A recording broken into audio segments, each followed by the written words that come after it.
এমন cinema plan করছে যে সিনেমার কাছে বরবাদ কেউ ছোট সিনেমা মনে হবে।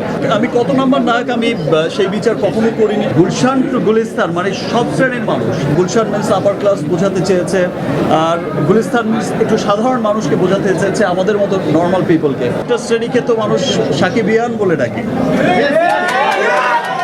আমি যখন শুটিং করছিলাম এই কিছুদিন আগে, এই কয়েকদিন আগে আমাকে কিছু মানুষ এসে যখন বললো, তারা সিনেমার কোর মানুষ, তারা যখন এসে বলল যে দিস ইজ দ্য ফিল্ম যেটা গুলশান থেকে গুলিস্তান সবাই দেখছে। প্রথম কথাটা বুঝিনি, গুলশান আর গুলিস্তান কোথায়? দুই জায়গায় তো সিনেমা হল নেই। গুলশানও সিনেমা হল নেই, গুলিস্তানও সিনেমা হল নেই। ভাই ব্যাপারটা ওই রকম না, মানে গুলশান টু গুলিস্তান মানে সব শ্রেণীর মানুষ। সেটা যেমন আপার ক্লাস যেটা বলছে তারা, গুলশান মিন্স আপার ক্লাস বোঝাতে চেয়েছে, আর গুলিস্তান মিন্স একটু সাধারণ মানুষকে বোঝাতে চেয়েছে, আমাদের মতো normal পিপলকে।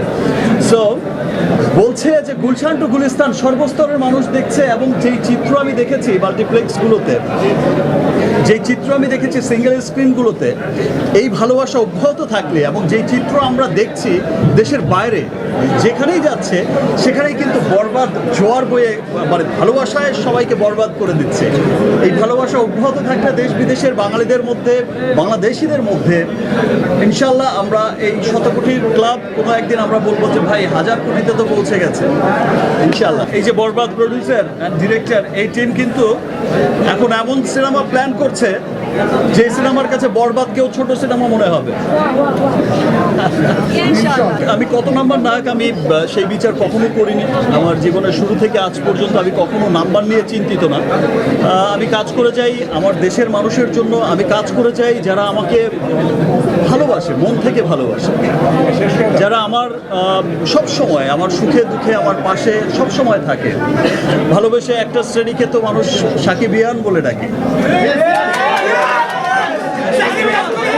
I love Shakibians. Thank you. I love you too.